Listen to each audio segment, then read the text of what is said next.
What's going on, everybody? You found Bottom Tier Collector. I'm your host, The Bearded One, and I'm giving you bottom tier content from a bottom tier collector. First things first, we'll do some house cleaning to start off the video. New camera angle. Wanted to stand up for this one. Wanted to get in front of my beautiful paintings on loan to me from my father-in-law. There's some incredible paintings. Roll Tide to all you Alabama fans out there. Hail to Pitt, to all you Pitt fans out there. I love college football, and maybe in the future, who knows, maybe I'll have room for it on the channel. But for now, we're just sticking to comics and wrestling. And that's what this video is about. It's a think piece. I've been having so much fun with this WrestleMania review series that's fueling the fire. It's getting me going down rabbit holes. I'm watching Saturday night main events now. I've caught Championship Wrestling on Peacock. They have the 1980 season. Really great to look back and try to piece together some of these storylines that lead into WrestleMania 1 and try to follow the flow of the storytelling into these WrestleManias, just kind of off camera, something I don't plan to cover. And then, taking a look back prior to WrestleMania 1 with that Championship Wrestling. And that led me even further down a rabbit hole, a Bob Backlund rabbit hole. Kind of a gap in my wrestling history. And I think it's common for most wrestling fans of my age. I'm a millennial, I'm 33, so I would say age 50 and under, roughly, we don't have a lot of knowledge prior to Hulk Hogan.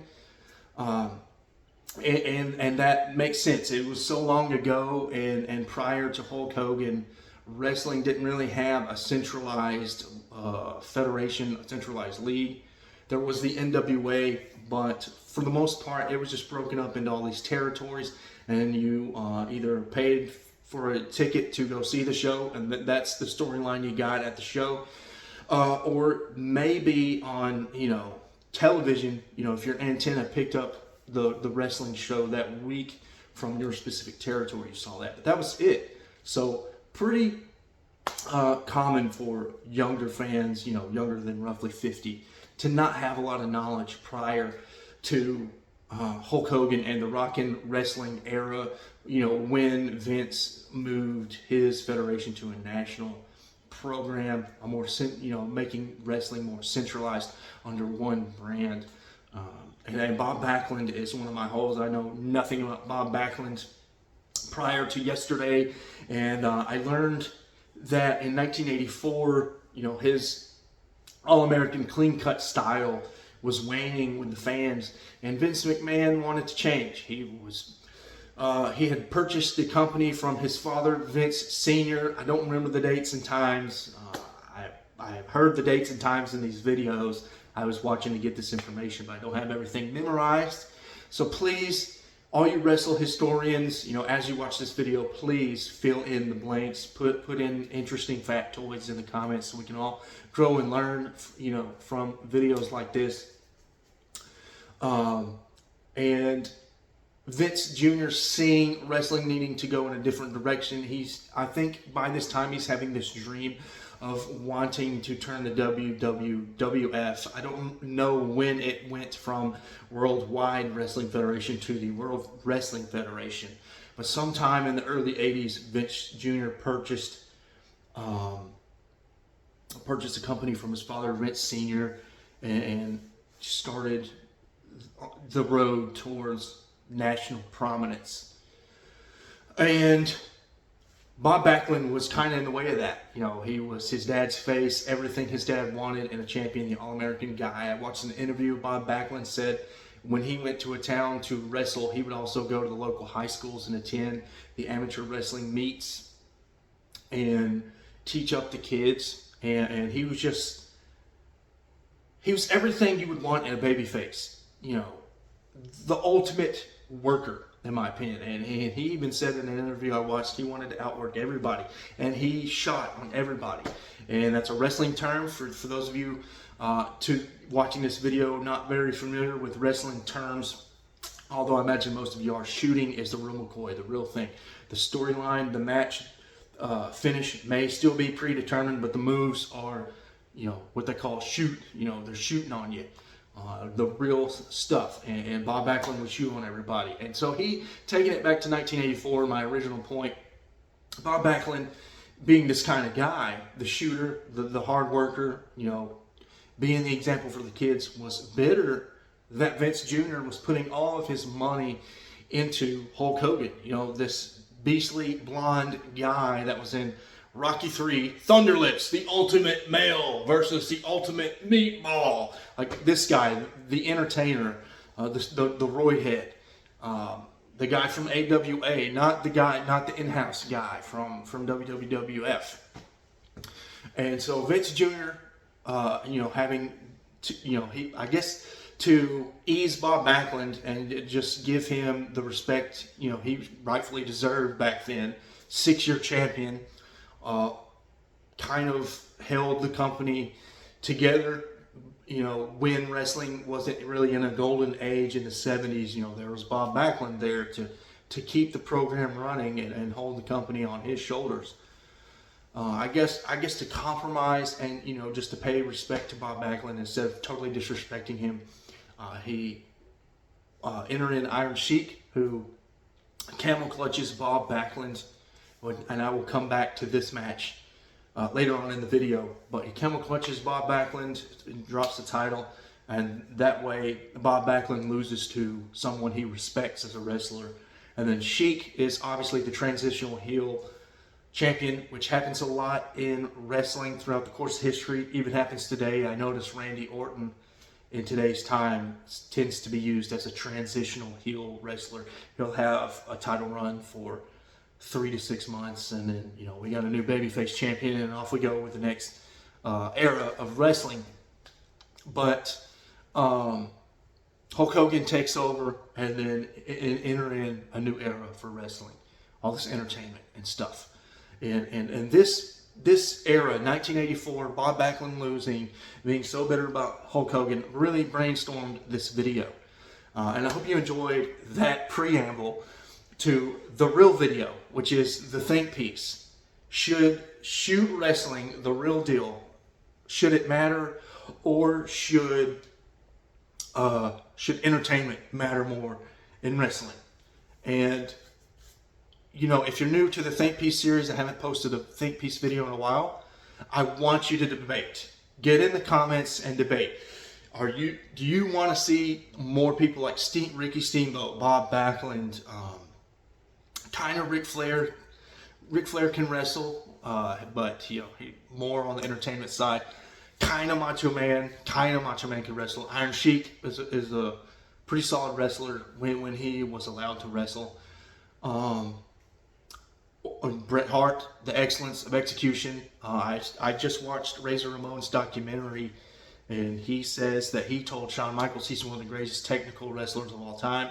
I didn't know that. Largely, Shawn Michaels' career is a blind spot in my knowledge. But Shawn Michaels, another excellent wrestler, reportedly by Scott Hall. And do you want to see more guys like that, or do you want to see more of the entertainment factor, more people like Hulk Hogan, Andre the Giant, or The Undertaker, Kane? Not saying none of these guys can't wrestle. They all have their place in wrestling as far as the actual literal wrestling part of professional wrestling goes.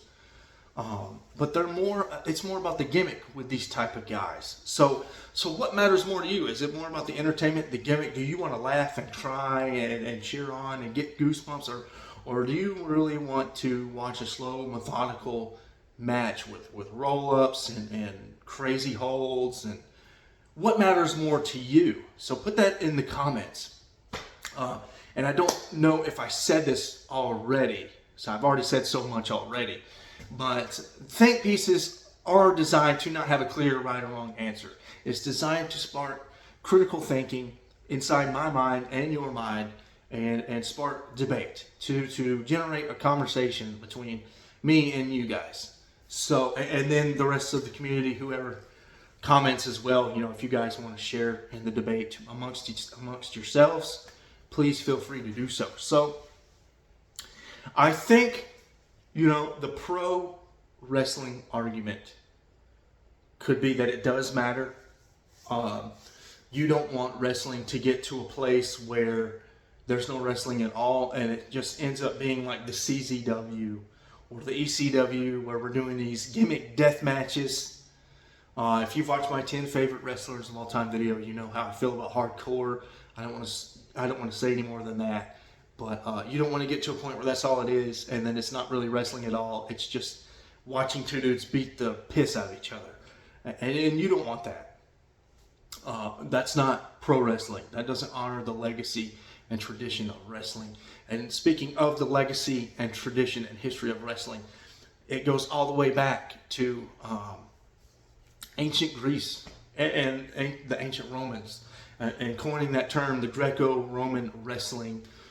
I don't know when the term was coined, but that's where it comes from. Those ancient Olympic wrestling events.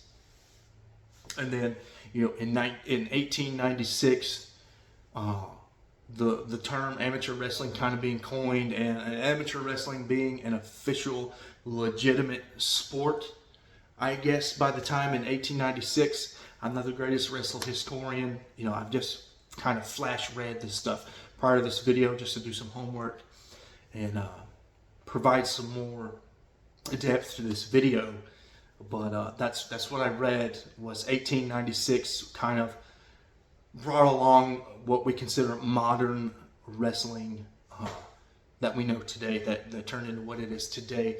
And then you have Georg Hackenschmidt, the Swede, who, it's said, again, I read this on Wikipedia, but it is said that wrestling was a real legitimate shoot sport.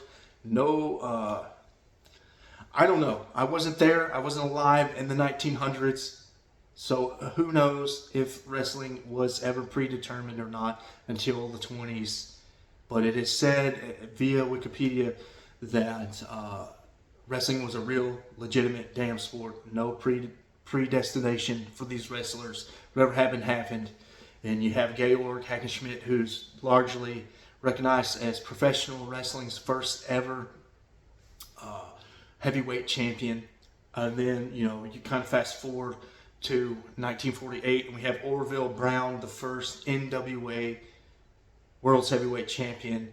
And, talking on the history and legacy, we had all these territories, all these promoters throughout the country, and we needed a way to kind of centralize that. We needed to kind of a way to bring wrestling under one umbrella without hurting all these promoters. Just kind of a way to grow and unify the territories and kind of legitimize the sport. And you have the National Wrestling Alliance. I think that's what the NWA stands for. It's a pretty simple acronym, but I can't, just going back through all this history, I get a little fuzzy on some easy facts. So you have the National Wrestling Alliance, and then you have Lou Thesz, you have Buddy Rogers, you have you have Gorgeous George, all these fantastic names, leading into the formation of the WWF. Leaving, I think it's Capital Wrestling Corporation. I think the CWC. I could be wrong. Something like that. They are dissatisfied with Buddy Rogers losing the NWA title and form the WWF with Vince Sr. Buddy Rogers is the initial champion, and as he's faced out, we bring in Bruno Sammartino, and then we have superstar Billy Graham in there, some other people. Pedro Morales started a long run as well, and then enter in Bob Backlund, and we're back to where I was at the beginning of the video, the preamble.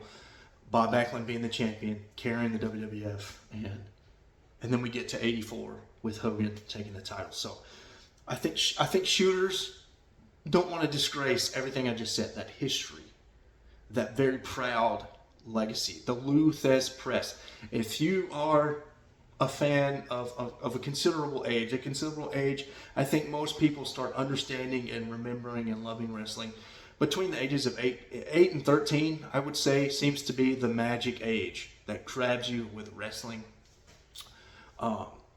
If you're at least 8 to 13 years old or older, surely, some way, somehow, you've heard the Lou Thesz Press used on somebody. Lou Thesz was huge back in the old days of wrestling. possibly even before it was televised at all. And I got to admit, I've watched Bob Backlund, I've watched Iron Sheik wrestle, I've watched Davey Boy Smith wrestle, I've watched Bret Hart wrestle, Ricky the Steamboat Dragon wrestle. The wrestlers, these guys were really, really good at what they did up to the mid '80s. And I gotta say, I'm impressed. The most impressive, most entertaining matches to watch are the matches with the good wrestling. And so, part of me has to agree with the pro shooter guy, the guy that wants wrestling. We've all accepted wrestling is sports entertainment.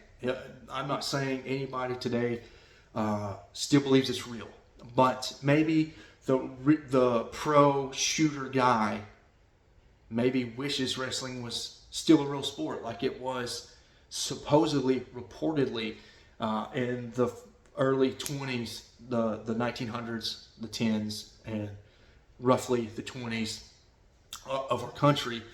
And then up until roughly 84, I'd say 84 is where it changes and where things start to swing in the belief of the fans. But, we still thought it was a real federation. We still thought the NWA was a real wrestling alliance. We still thought the industry as a whole was a real sports league up until 84, roughly.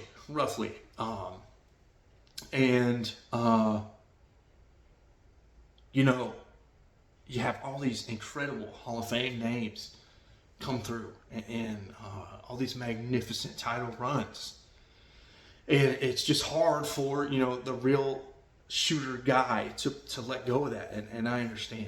And it's also cool to see somebody like Bob Backlund roll somebody up in a pretzel.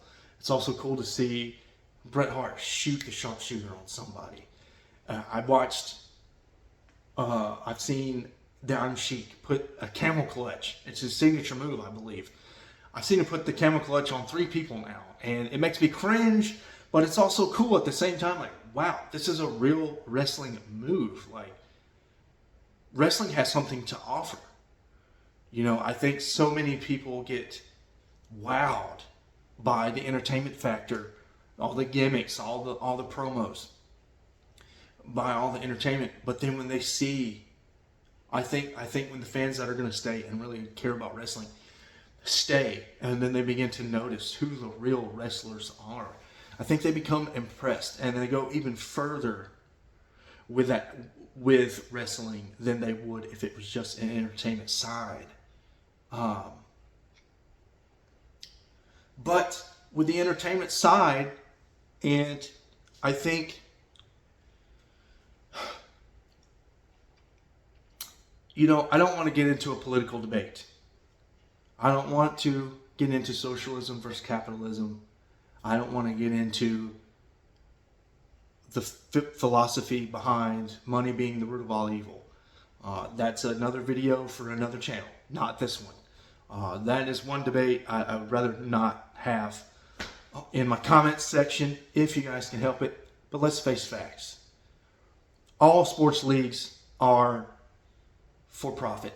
All, we're in the post "I'll quit insulting your intelligence" promo Vince made in the mid 90s, where he pretty much came out and, Ric Flair said he killed the business. I'm sure a lot of you pro shooter guys that want wrestling to be a real legitimate sport feel the same way. He killed the business and everything it stood for by pretty much being out in the open about wrestling being entertainment.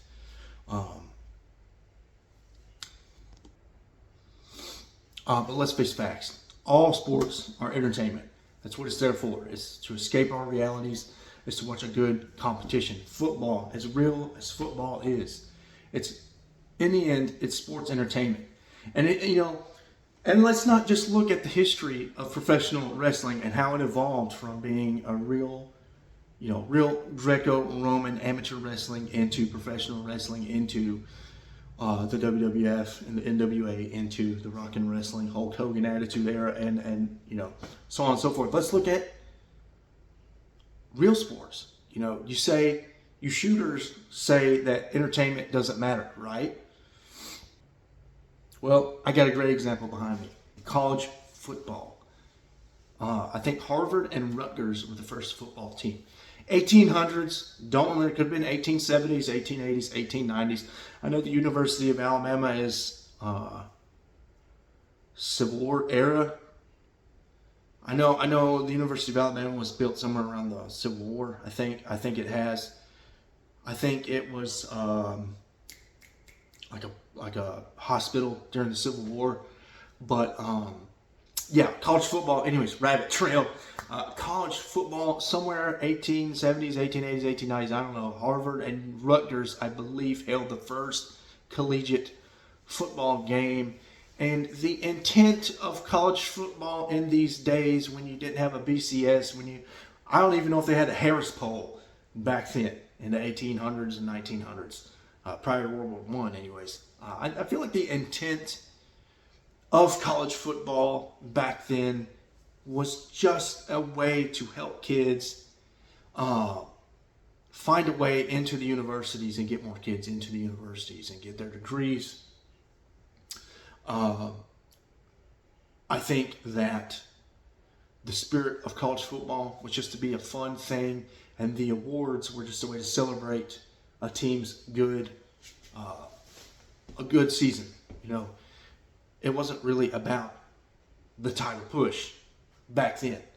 You know, and even though Yale claims like 48 national titles before like 1920, I still honestly believe that the intent and the spirit of college football was for people that legitimately love the sport to help them get into college and afford college and have an extracurricular activity to enhance their college experience. That's just my opinion. I think somewhere, maybe after World War I, maybe college football started getting taken more seriously. Coach Wade, I think is his name, from Alabama, won a couple national championships that we claim. I don't know if they're legitimate, all you anti-Bama haters out there, but we claim 2 or 3. There was a beast of coach. I forget his name. All you Pitt fans out there are going to hate me. There was a beast of a coach somewhere between the 20s and the 40s that won like 5 titles. That's where like 5 of the 8 Pitt titles. They won 8 or 9. I can't remember. That's where like 5 of their 8 or 9 titles came from. And then you have Newt Rockne from Notre Dame in there, won all these titles. So somewhere we're seeing the progression of college football getting taken a little more seriously. And then, simultaneously with college football, professional football is taking off. And if you really think about professional football and where it came from, it was a lot like the territories. You know, today all you younger fans may not even think about this, may not even know this. But the NFC, the National Football Conference, and the AFC, the American Football Conference, used to be 2 separate leagues, and they would meet for like a world. You know, I get my history a little confused. I can't remember if the NFC just had their own championship and the AFC had their own championship in the very, very, very early days of college football, professional football. But eventually, by the 60s, we see the Super Bowl. The first Super Bowl was 1960, right? That's where Joe Namath takes his bet that the Jets are going to win the Super Bowl against. No. The Green Bay Packers won the first 2 Super Bowls. Maybe it's Super Bowl 3, because Namath was still in Alabama in 60, I think, winning national titles. That might be Super Bowl 3 or 4, where Namath makes the bet that the Jets are going to win the Super Bowl. Forget his name. Coach Lombardi, won the first 2 Super Bowls with Bart Starr, Alabama boy. Roll Tide. But yeah, we're seeing the progression. We got a Super Bowl now for professional football, and at the same time, recruiting is starting to get a little more serious in football. If you watch old games from college football, more schools and universities are popping up with teams. We got Bear Bryant is now at Alabama. We got Woody Hayes and Michigan starting to become a power. Texas as a power in the 60s and 70s. Nebraska, Oklahoma, I don't remember what it was called back then, the Southwest Conference maybe. But yeah, they're huge. Arkansas was huge for a little bit in the 50s, I think. Even Georgia Tech, it's hard to believe Georgia Tech was ever good. Georgia Tech was huge. We're seeing all these schools pop up, recruiting, interest in the sport, money.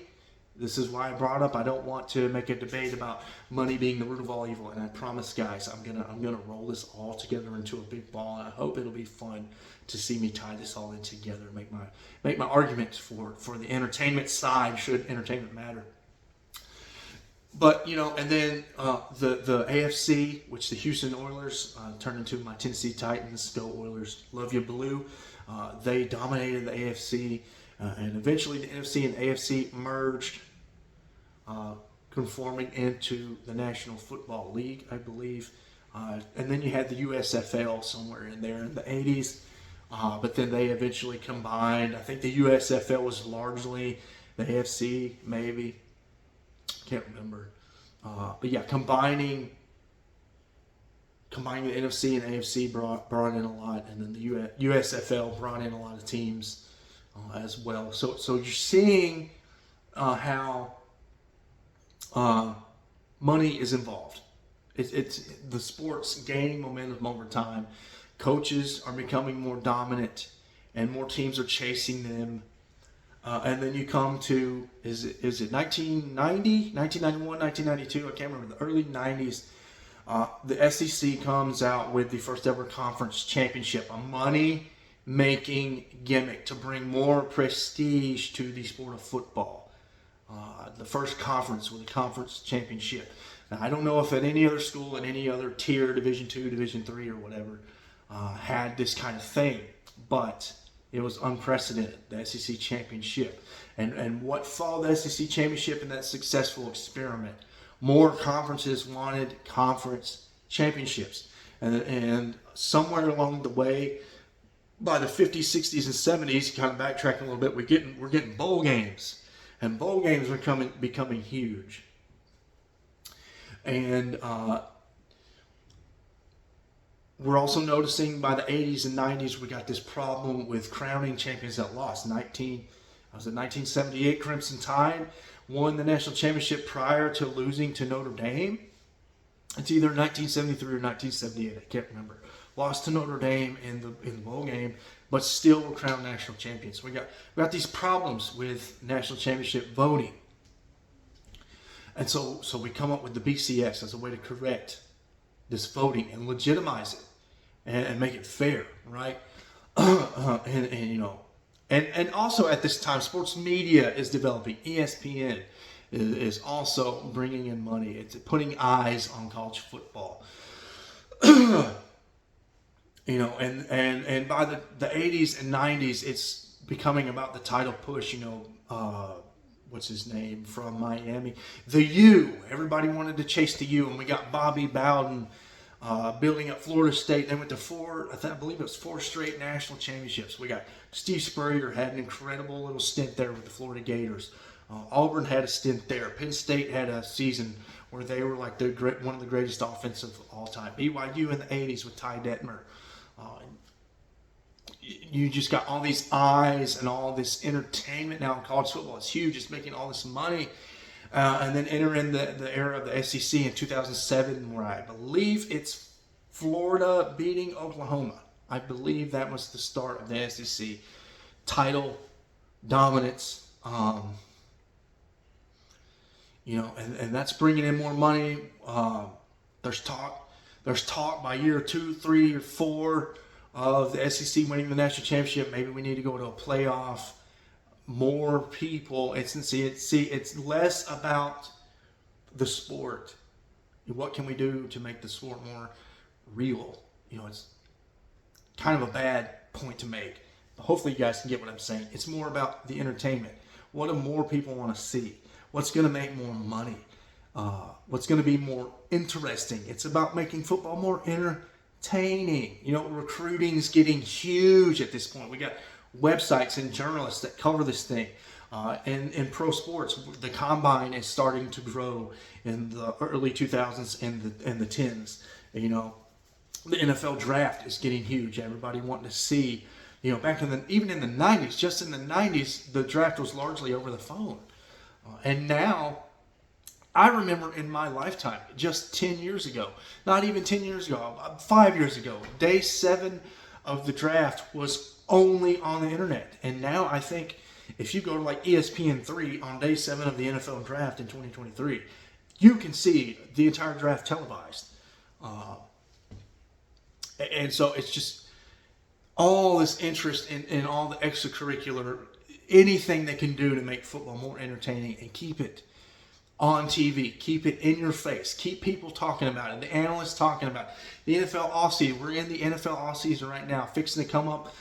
March is fixing to hit, and when March happens, late February, early to mid-March, all these trades start happening, players get cut. Twitter and Instagram's going to start melting because so-and-so got cut and this team picked him up, and this team's going to win the Super Bowl because of one guy that's on their team now. It's all about the entertainment factor. You know, it's draft season, and I'm excited. I love the draft. The only thing that might be more fun than Titans game day is the draft. If the Titans were a little bit better than they are now, which we're not a bad team, but you know, I might like Titans game day a little more than the draft. But we're undefeated at the draft, and we got all these high hopes at the draft. So it's always a little more fun, a little more cheerful on draft day for us Titans fans. But you get what I'm saying, you know. And then in college football, it's not dead. You know, college football is going to be around. You know, literal college football. But when you think about where it's come from, the spirit and the intent of college football to celebrate the pageantry, the bands, the parades, the regional rivalries, the tribalism of college football. This is my hometown, and you're across town or you're across state, and we're going to beat you on Saturday. That kind of thing. The guys that I used to hear this all the time when I was a kid. I like college football more than pro football. You know, this is something we hear in the South. You guys in the North, Northeast, maybe in the West part of the country, maybe you don't feel this way. But here in the South, it's very common culture to hear, I like college football more than the NFL because they care about college football. Whereas in the NFL, they're just doing it for the money. And that's not the case anymore. That part of college football is dead. I feel like the spirit, the intent of college football is largely dead. Sure, we still have the rivalries and the pageantry, but it's all about the title chase now. It is not about rivalry week anymore. Even the conference championships that are only 30-ish years old, they don't really matter anymore. Conference championships do not matter anymore. All you Alabama haters, how many times have you had to endure Alabama getting into the playoffs or getting into the national championship with Alabama not even having a conference championship under their belt? How many times has that frustrated you? I mean, the conference championship is dead now. And now we're in a 14 playoff, and that's not enough because we're seeing Georgia and Alabama dominate the playoffs. So we got to do something else to make it more fair. But it's really not about more fair. It's about getting, what it's really about is about more money. It's about getting more teams in the playoffs, more eyes on college football. We got to go away from the bowl system because nobody wants to watch Buffalo and Ball State, or they're from the same conference. Nobody wants to watch New Mexico State and Northern Illinois play in the Pampers Diapers Bowl. Nobody wants to watch that. What do they want to watch? They want to watch Penn State and Oregon in the first round of a 12-team playoff. That's what they really want to watch because what's going on above us at the NFL, we want to be more like the NFL. And the NFL is strictly entertainment. The best team doesn't even always win. I say the NFL is strictly entertainment. It is not strictly entertainment. It's definitely a real sport. But it's definitely the backbone of the NFL is the entertainment and how the Super Bowl is such a spectacle. And college football is following that trend with the transfer portal, with the with the, oh my gosh, I just blanked. So we got the transfer portal. Let me go back over this. We got recruiting, and we got, all right, I just remembered. We got NIL, name, image, and likeness. And that's finally, which let's not get into name, image, and likeness. I don't want to debate whether name, image, and likeness is good or bad for the game. But let's be real. Name, image, and likeness is turning college football into pro sports. It's no longer collegiate amateur sports anymore. And now it's getting to the point where college football is so big. It's the main, I feel like it's the main moneymaker for all these schools. So like water polo, lacrosse, tennis, croquet, golf, sports that don't really make it on the ESPN, volleyball. Not saying these sports aren't legitimate, not saying these sports don't have their place, but they've all been left in the dust. Even the NCAA men's basketball, which is largely just turned into the tournament, all that matters is you get into the tournament because you can have a 16th seed win a national title. Doesn't delegitimize the sport of college basketball. Just saying that's facts. That's just how it is. That's the nature of the game, baby. But even as big as men's basketball is, and I know there's a lot of passionate men's basketball fans out there, college football is just so big now. It's become entertainment. Whether it's a real legitimate sport or not, doesn't matter. It's about entertainment. It's about getting more dollars flowing through these universities. And they've left the universities behind. And largely, I think the spirit, I think I was getting to this point. I think the spirit, the tradition, the pageantry has just been left in the dust. The intent of college football is no longer there anymore. Maybe at Troy State or Memphis University or Appalachian State, those guys are playing because they love the game. And maybe if they're good enough, they'll have a shot at the NFL. But largely they're there to get a scholarship, to get a degree, and move on. And that's the intent. That's the spirit of college football, the original intent. But at the Power 5 level, let's be real. I don't care what your program is. Arizona, Utah, Vanderbilt, Minnesota. I don't care. If you are a Power 5 program in college football, every single player is coming to your college to get to the NFL. Follow recruiting. Follow name, image, and likeness and where it's taking us. Follow everybody. I mean, and it's unprecedented. I've never... In the last 10, 15 years, I have not heard of a first-round pick guy staying for a senior year. It is not. It doesn't mean these players don't care somewhat about the university. Doesn't mean these players don't want to win a national championship. Doesn't mean these players don't want to be good. Of course they want to be good. Of course they want to win awards. But really, the end goal is about being developed and going to the NFL these days. It's about the entertainment. It's not about the sport of college football. And then in the NFL, we know about the NFL. Built on entertainment, built on dollars. If all these leagues, the NBA, NHL, MLB, college football, NFL, all of them, name your sport, name your league. If they really cared about the sport itself, they wouldn't be doing all these rule changes to speed up the game, to make it more entertaining, to do things to freshen up the game. And they probably would be nonprofit. But again, back to a previous, argument, a previous point I was making about money. Even with nonprofits, you got to fundraise. You still got to have money. Money makes the world go around. So let's take this all the way back to entertainment. I just made a huge point about college football, the history of college football, the history of the NFL, how it's become largely an entertainment-based thing. Just a stepping stone for players to go to the NFL, which let's not get into whether that's good or bad, whether college football sucks now, whether college football is better in the old days. That's not the point of this debate. I'm just using that to talk to the shooter. I just used real sports that are not predetermined, that are not scripted. Real sports to show you that even real sports needs entertainment to grow and expand and be good and be the best they can be. Boxing, Boxing is very similar to wrestling, not in fighting style, but just in the idea. It's very similar in a lot of ways. Squared, circle, turnbuckles, a lot of gimmicks. Real sport, but there are gimmicks.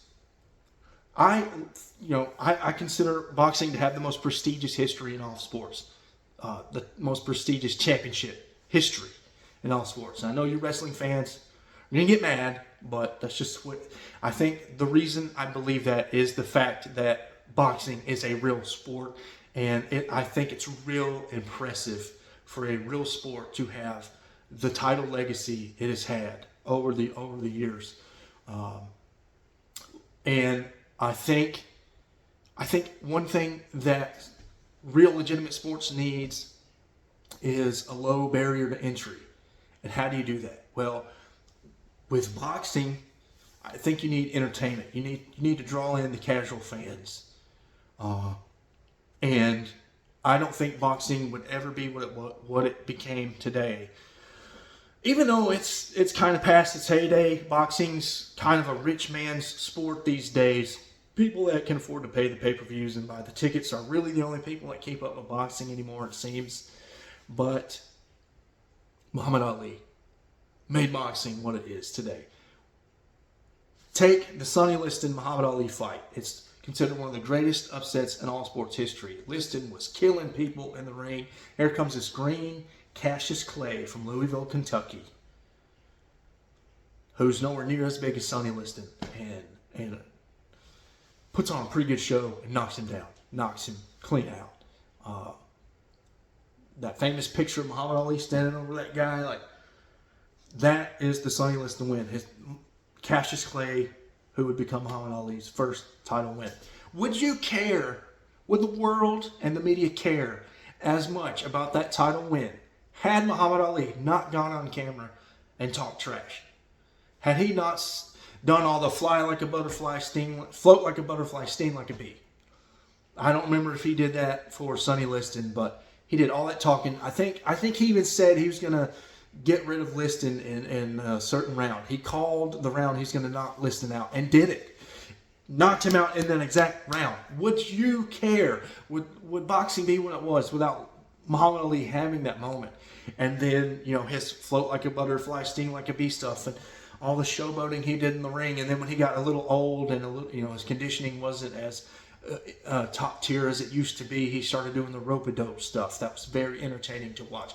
Would you care as much about boxing if Muhammad Ali didn't have the mouth and the entertainment factor that he had? He was a pro wrestler all the way, cutting promos on people. He just happened to be a boxer.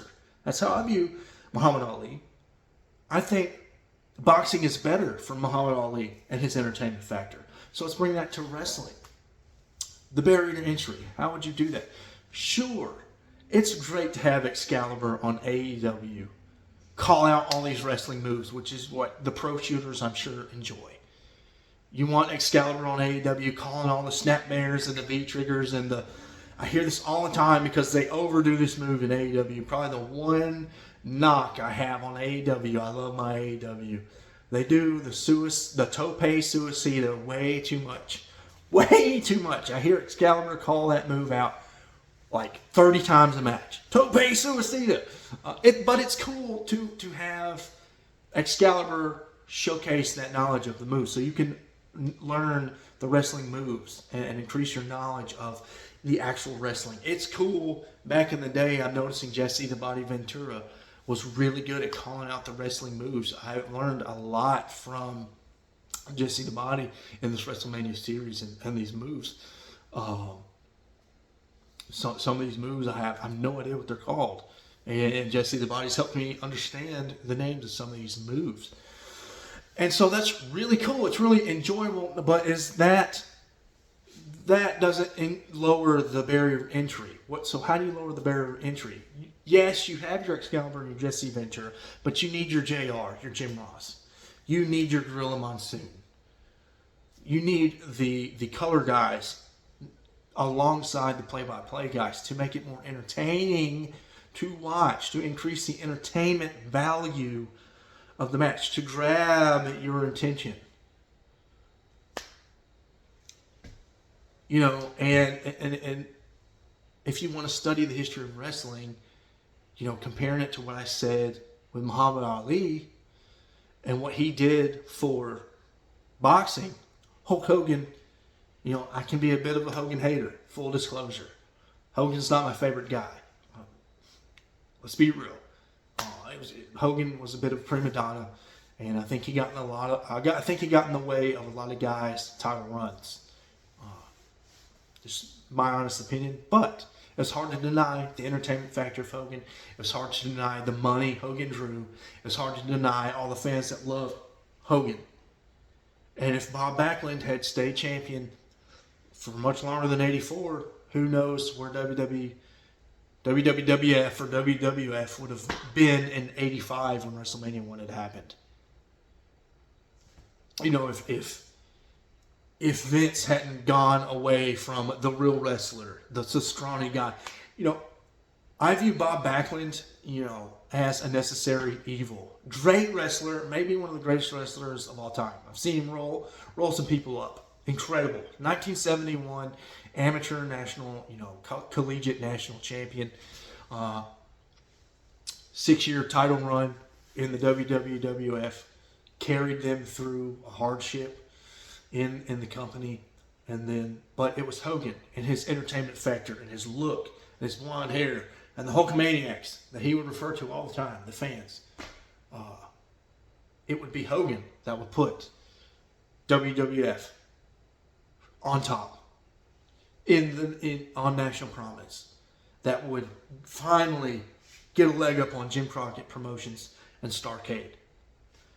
It took a few years. It didn't just happen in 84 and 85. It took a few years, but eventually, by WrestleMania 3, 1987, I would say the WWF had cemented its place in history as the #1 wrestling program.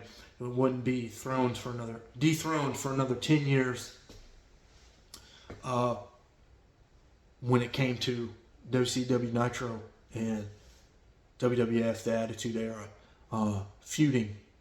That was when the last remnants of Jim Crockett Promotions got a leg up on the WWF, but it didn't last long.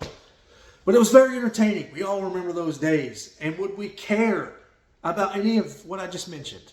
WrestleMania 3, the Monday Night Feud. Would we care about any of that if it was just shoot wrestling? If it was just real wrestling? You need entertainment to sell wrestling, especially in today's day and age when we're post that famous promo Vince McMahon cut where he's not going to insult our intelligence anymore. The days of saying your prayers and eating your vitamins are over. When he publicly announced that wrestling is not a real business.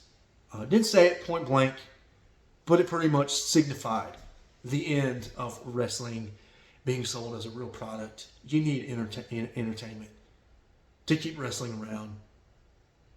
However, I think you need both.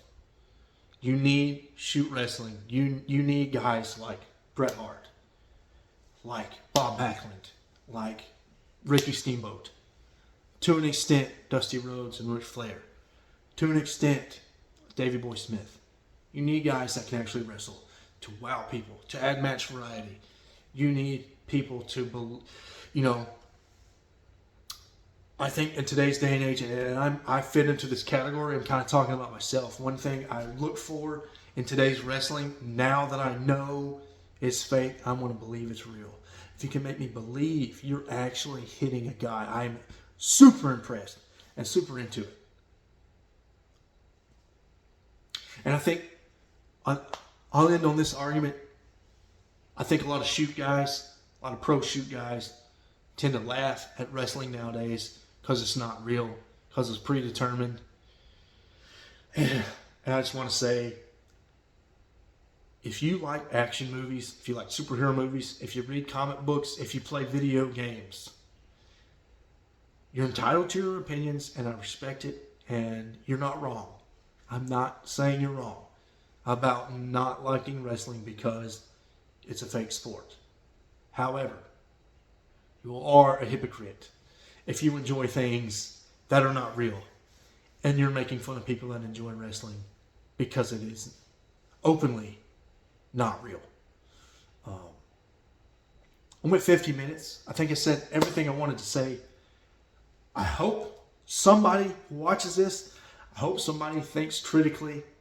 I hope I triggered somebody and I get a heated comment in the comments section. You know, should we have never given Iron Sheik and Hogan the title? Should we have kept Bob Backlund until the end of time? Until Bret Hart came, the excellence of execution? Should Vince have never cut that promo? Or is wrestling the better for all of its entertainment? What's it to you? Shooting or entertainment? Love to hear from you guys. Thank you for watching this video. God bless you. Thank you for all the likes, subscriptions, and comments. And until next time, guys.